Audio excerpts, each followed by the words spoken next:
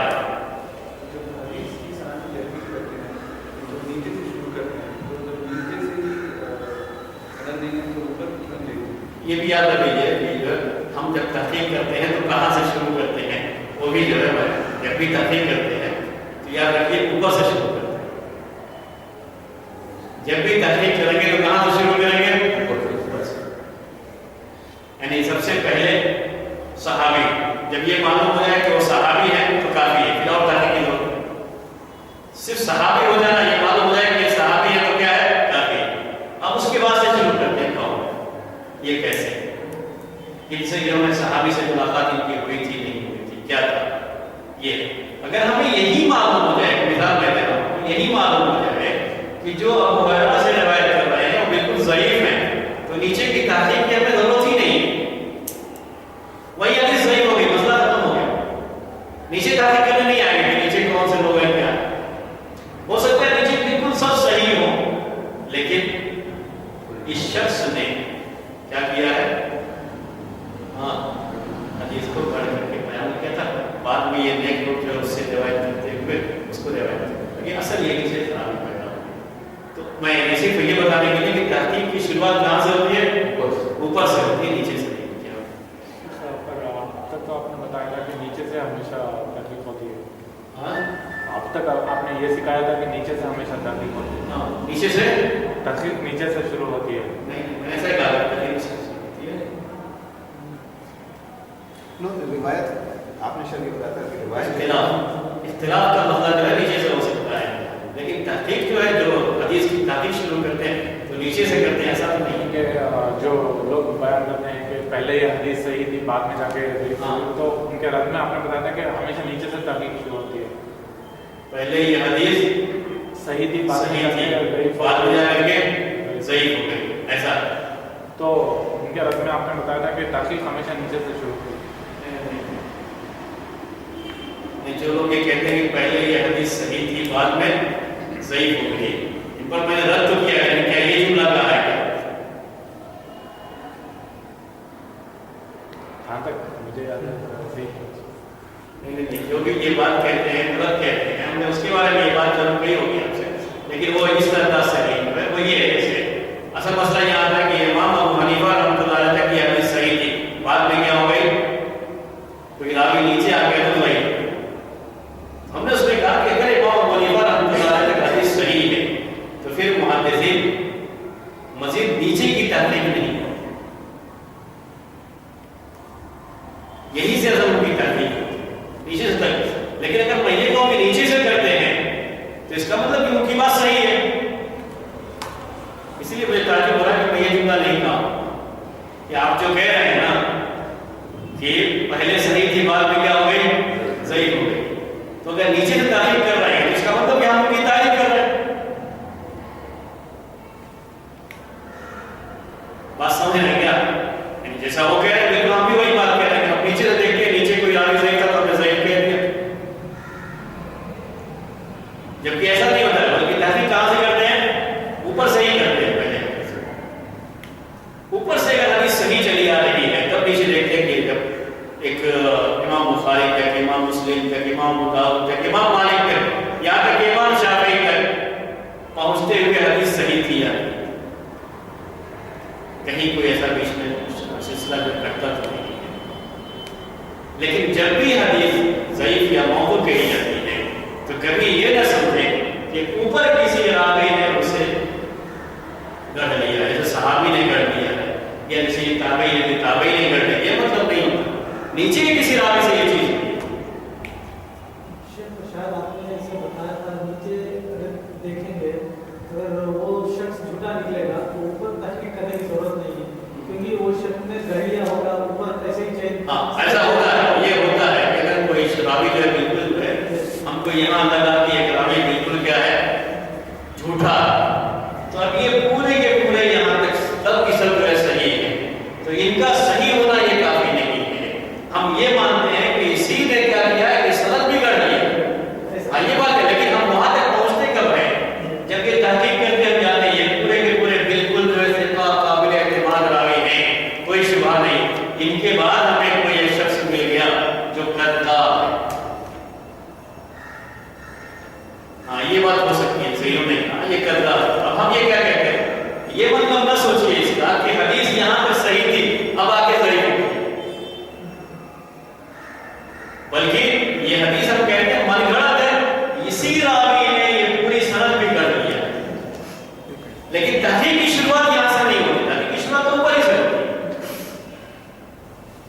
یہ بات تو ہے، یہ بات ہو سکتا ہے کہیں یہ بات تو کہیں ہوتا ہے، تحقیق کی شروعات تو اوپر سے ہوتی ہے، لیکن جہاں ہمیں راوی ضعیف مل جاتا ہے ہم بھی یہ مانتے ہیں کہ غلطی ان سے یہاں سے ہوئی، تو پھر یہ پوری کی پوری ہم کسی کو بھی صحیح نہیں مانتے ہیں، ہم یہ نہیں کہتے کہ حدیث یہاں تک صحیح تھی پھر صحیح ہو، بلکہ یہ کہتے ہیں کہ انہی کے ذریعے سے یہ پوری سند دیا ہے، یہ پوری کی پورے جو سلسلہ ہی غلط ہے یہ نہیں کہ یہ لوگ ضعیف ہیں بلکہ پورا سلسلہ غلط ہے، بہرحال فی الحال اس میں نہ جائیے، ہم کیا سمجھا رہے ہیں تعلیم کے بارے میں، محلہ کے بارے میں، اسی میں فی الحال جو ہے ذہن لگائیے، تو اب اس کے بعد میں یہ دیکھیے چیزوں کو، آپ جو بھی چیزیں لگتی ہوئی ہیں ان کو دیکھیے، کیا سب ایک ہی جیسی ہیں یا کچھ الگ الگ بھی ہیں؟ الگ الگ جس اللہ سے چاہ رہا ہوں اس اللہ سے الگ الگ، وہ فہم تو سب ایک ہی اس کے آئے ہوئے ہیں نا، تھوڑا سا نیچے ہے، اب ایسے ہم سمجھاتے ہیں آپ کو کہ دیکھیے ایک ہے فعل وہاں تک رکا ہوا، ہو سکتا ہے کوئی چیز اس سے اور نیچے تک، کوئی چیز اس سے اور نیچے تک، پھر بھی ہم کیا کہیں گے، اسے تعلیمی کہیں گے، لڑکا ہوا ہی کہیں گے، تو لڑکی ہوئی چیز کبھی زمین سے قریب ہوتی ہے اور کبھی زمین سے اوپر ہوتی ہے. ایسے ہی معلق محدثین کے یہاں کبھی ایسا ہوتا ہے کہ جو بھی کتاب لکھنے والے محدث ہیں ان کے اوپر کوئی ایک راوی حذف ہوتا ہے, کبھی 2 ہوتا ہے, کبھی 3 ہوتا ہے, کبھی 4 ہوتا ہے, کبھی پورا سلسلہ ہی حذف ہو جاتا ہے اور صرف کس کا نام ہوتا ہے صحابی. کبھی ایسا بھی ہوتا ہے کہ صحابی کا نام بھی صرف یہ قال رسول اللہ صلی اللہ علیہ وسلم, پوری سند ہی حذف. پھر بھی سب کو کیا کہا جائے گا؟ تو معلق میں نیچے سے ہی راوی, جو کتاب لکھنے والے ہیں ان سے ہی راوی حذف ہوتا ہے. کبھی 1 ہوتا ہے, کبھی 2 ہوتا ہے, کبھی 3 ہوتا ہے, کبھی 4 بھی ہوتا ہے, لیکن سب لگاتار ہی ہونا ضروری ہے. ایسا نہیں کہ ایک تھا پھر اس کے بعد ایک کو بیان کر دیا گیا پھر ایک کو کر دیا گیا تو اسے معلق نہیں ہے, لٹکائیں گے نہیں اس کو. تو لٹکانے میں کبھی وہ اوپر ہوتا ہے کبھی نیچے ہوتا ہے, جیسے شکل لٹکانے میں ہوتی ہے ویسے ہی معلق کی صورتیں بھی بنتی ہیں. ٹھیک ہے, یہاں تک معلق کی صورتیں یہ بنتی ہیں. معلق حدیث ضعیف ہوتی ہے. کیوں ضعیف ہے؟ اس لیے کہ بولیے صحیح حدیث ہونے میں سند میں چل رہا ہے. ہاں, اس لیے کہ صحیح حدیث کا جس راوی کو بیچ میں سے حذف کیا گیا ہے اس راوی کے بارے میں ہمیں معلوم نہیں ہے. یہ بھی ذہن میں رکھیے گا کہ یہ جو راوی بیچ میں حذف, جیسے امام بخاری کے اوپر جو راوی حذف ہے وہ کتاب لکھنے والے خود کرتے ہیں, یعنی خود انہوں نے حذف کر دیا بیچ میں سے, اس کو معلوم ہے. تو امام بخاری نے جو بیچ میں سے لوگوں کو نکال دیا ہے ان کے بارے میں ہمیں نہیں معلوم ہے کہ یہ کیسے لوگ تھے, ثقہ تھے, عادل ضابط تھے یا عادل ضابط نہیں تھے. اسی لیے حدیث کیا کہلاتی ہے؟ صحیح. یہی نا سبب ہے, بولیے سبب یہی. اب اگر تحقیق کے بعد یہ معلوم ہو جائے کہ امام بخاری سے اوپر یہاں کون سا راوی ہے, اسی حدیث کی ہم نے تحقیق کیا دوسری کتابوں میں, تو ہمیں معلوم ہو جاتا ہے, کبھی کبھی معلوم ہو گیا کہ اس سے ان سے اوپر کون سا راوی ہے, اس کی پوری سند کیا ہے جس کو امام بخاری نے یہاں حذف کر دیا ہے. اور سب کی سب راوی ہم کو بالکل ثقہ ملے, یعنی عادل اور ضابط ملے, تو حدیث اب کیا ہو جائے گی؟ صحیح ہو جائے گی. تو معلق کے ضعیف ہونے کی وجہ کیا ہے؟ جس راوی کو حذف کر دیا گیا ہے اس کے بارے میں ہمیں معلوم نہیں.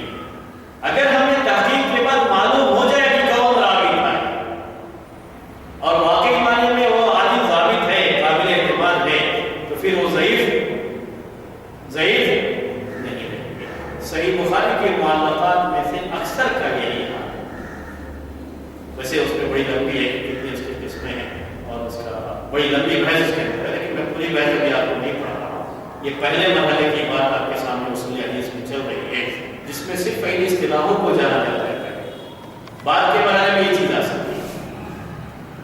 تو کوئی بھی معلق حدیث اگر معلوم ہو جائے ہمیں کہ راوی جو حذف کیا گیا ہے وہ کون سا ہے اور ہم کو یہ بھی معلوم ہوگا کہ وہ بالکل صحیح راوی ہے, تو حدیث کیا کہلائے گی؟ صحیح کہلائے گی. صحیح بخاری کے جو بھی معلقات ہیں, حافظ ابن حجر رحمۃ اللہ علیہ جنہوں نے صحیح بخاری کی سب سے اچھی شرح لکھی ہے اور ان کی ساری حدیثوں کی تحقیق کی ہے, وہ سب کو انہوں نے تحقیق کیا تو ساری سندیں ان کو ملی کہ کون سی سندیں ہیں, امام بخاری سے اوپر کون کون سے راوی اس کے اندر ہیں. ان کی کتاب کو کہتے ہیں تغلیق التعلیق سے, یعنی اس تعلیق کو جو بیچ میں جگہ تھی اس کو تغلیق کے معنی بند کرنے کا, اس کو بند کیا ہوا, کون کون سے اس کو انہوں نے فل کر دیا وہاں, اس کی پوری تحقیق کیا تو اکثر صحیح ہے, لیکن اس میں کچھ صحیح, اس میں کچھ ضعیف بھی ہے. اور یہ امام بخاری کی جو اصل کتاب ہے صحیح بخاری, جو کتاب کا اصل مقصد ہے, اس میں یہ پورے کے پورے شامل نہیں ہے. یہ صحیح بخاری کے بارے میں جو باتیں آ رہی ہیں ضمن آ رہی ہے, اکثر ہمیں کیا سمجھ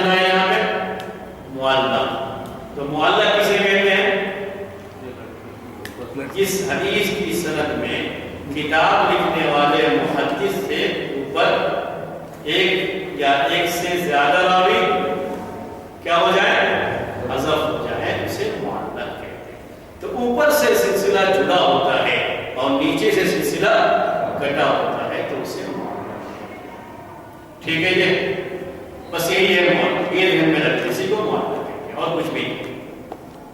اوپر سے یعنی اللہ کے رسول صلی اللہ علیہ وسلم سے سلسلہ جڑا ہوتا ہے اور جو محدث ہیں ان کے اوپر وہ سلسلہ کٹا ہوا ہوتا ہے تو اسے معلق کہا جاتا ہے۔ جب بھی کبھی بھی حدیث کے بارے میں کہا ہے کہ یہ حدیث معلق ہے تو یقین مانیے کہ چاہے امام بخاری، چاہے امام مسلم، امام ابو داؤد، امام ترمذی، یہ جو حدیث کے لکھنے والے محدثین ہیں ان میں سے کسی نے اپنی کتاب میں اس کی سند کو کاٹ کر کے پیش کیا۔ کبھی ایسا ہوتا ہے کہ ہم کو کہیں بھی نہیں ملتی اس کی سند تو اسے ضعیف ہی شمار کریں گے